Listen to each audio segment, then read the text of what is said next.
Assalamualaikum warahmatullahi wabarakatuh. Alhamdulillah alamin. Wassalatu wassalamu ala asrofil anbiya wal mursalin wa ala alihi washabihi ajmain. Amma ba'du. Puji syukur saya ucapkan atas kehadiran Allah Subhanahu wa taala yang mana Dia telah melimpahkan rahmat dan karunia kepada saya sehingga saya diberikan kesehatan, sehat walafiat untuk membuat video mata kuliah yang berjudul Pendidikan dalam Perspektif Pendidikan Islam. Salawat berserta salam dan tak lupanya saya hadiahkan untuk junjungan alam yakninya Nabi besar Muhammad SAW dengan mengucapkan Allahumma shalli ala sayyidina Muhammad wa ala ali sayyidina Muhammad. Perkenalkan, nama saya Muhammad Hegel. Saya berasal dari Fakultas Tarbiyah dan Keguruan. Saya berasal dari Prodi Pendidikan Geografi. Baik, untuk mempersingkat waktu, di sini saya akan sedikit menjelaskan tentang pendidikan dalam perspektif pendidikan Islam. Nah, sebelum kita melanjuti ke materi selanjutnya, kita jelaskan dulu tentang pengertian pendidikan. Nah, pendidikan adalah orang dewasa yang bertanggung jawab memberikan bimbingan atau bantuan kepada anak didik dalam perkembangan jasmani maupun rohani agar peserta didik mencapai kedewasaannya. Nah, istilah lain yang lazim dipergunakan untuk pendidikan ialah guru. Kedua istilah tersebut bersesuaian artinya. Bedanya ialah istilah guru sering dipakai di lingkungan pendidikan formal seperti SD, SMP, SMA. Nah, sedangkan pendidikan dipakai di lingkungan formal, informal maupun formal, yaitu contohnya di bangku kuliah. Nah, tugas lain dari pendidik ialah seperti yang telah saya jelaskan di atas tadi mengenai pengertian pendidik. Telah tersirat pula mengenai tugas-tugas pendidik, maka di sini saya akan lebih memperjelaskan lagi tugas dari pendidik. Yang pertama itu membimbing si terdidik.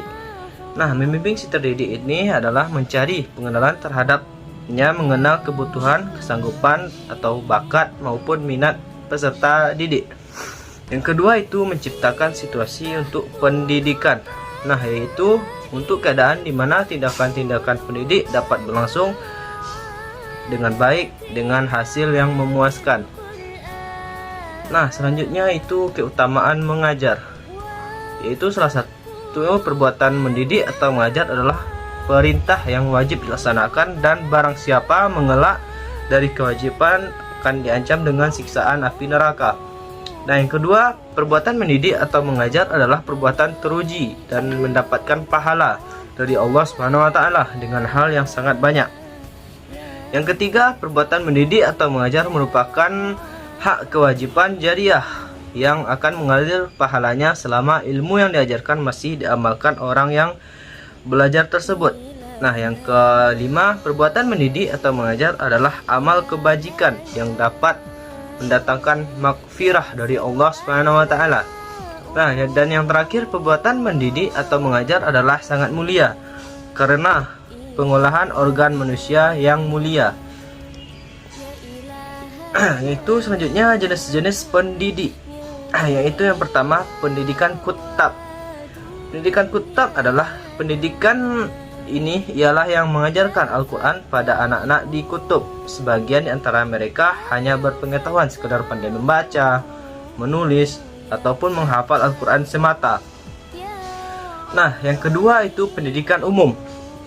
Pendidikan umum yang mengajarkan di lembaga-lembaga pendidikan dan mengelola atau melaksanakan pendidikan Islam secara formal seperti madrasah, pondok pesantren, ataupun informal seperti di dalam keluarga.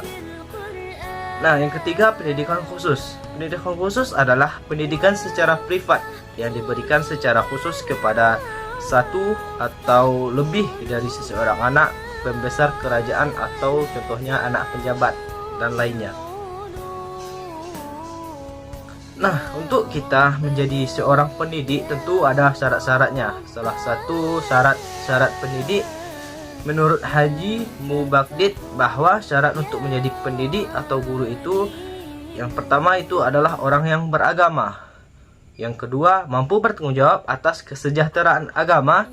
Yang ketiga, dia tidak kalah dengan guru-guru sekolah pada umumnya dalam membentuk warga negara yang demokratis dan bertanggung jawab atas kesejahteraan bangsa dan tanah air.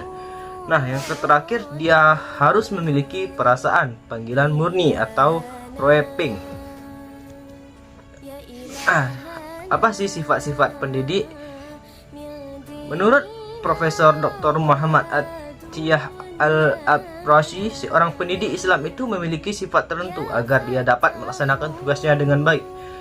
Nah, di sini saya akan menjelaskan sifat-sifat dari pendidik yang harus dimiliki dalam dirinya sendiri.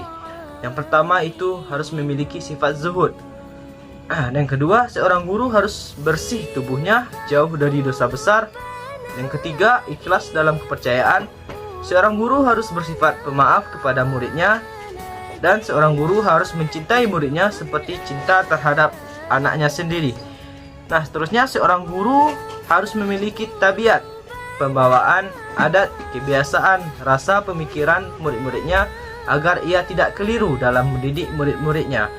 Dan yang terakhir, seorang guru harus menguasai mata pelajaran yang akan dia ajarkan kepada muridnya, serta memperdalam ilmu pengetahuannya terhadap mata pelajaran itu dan tidak bersifat dangkal. Nah, selanjutnya itu ke topik pembicaraan kita, pendidikan dalam perspektif pendidikan Islam. Yang pertama itu adalah murabbi. Nah, murabbi ini adalah orang yang mendidik dan menyiapkan peserta didik agar mampu berkreasi serta mampu mengatur dan memelihara hasil kreasinya. Yang kedua, mu'alimat dalah, yaitu orang yang menguasai ilmu dan mampu mengembangkannya serta menjelaskan fungsinya dalam kehidupan. Yang ketiga, mu'addibadalah, orang yang mampu menyiapkan peserta didik untuk bertanggung jawab dalam membangun peradaban yang berkualitas di masa depan. Nah, yang keempat, Yang keempat, mudarrisi adalah orang yang memiliki kepekaan intelektual dan informasi serta memperbaharui pengetahuan dan keahlian secara berkelanjutan dan berusaha mencerdaskan peserta didiknya. Dan yang terakhir, murrasyid adalah orang yang mampu menjadi model atau sentral identifikasi diri atau menjadi pusat anutan. Nah, mungkin sekian yang dapat saya jelaskan tentang perspektif pendidikan Islam. Lebih dan kurang saya mohon maaf. Saya sudahi. Wabillahi taufiq wal hidayah. Wassalamualaikum warahmatullahi wabarakatuh.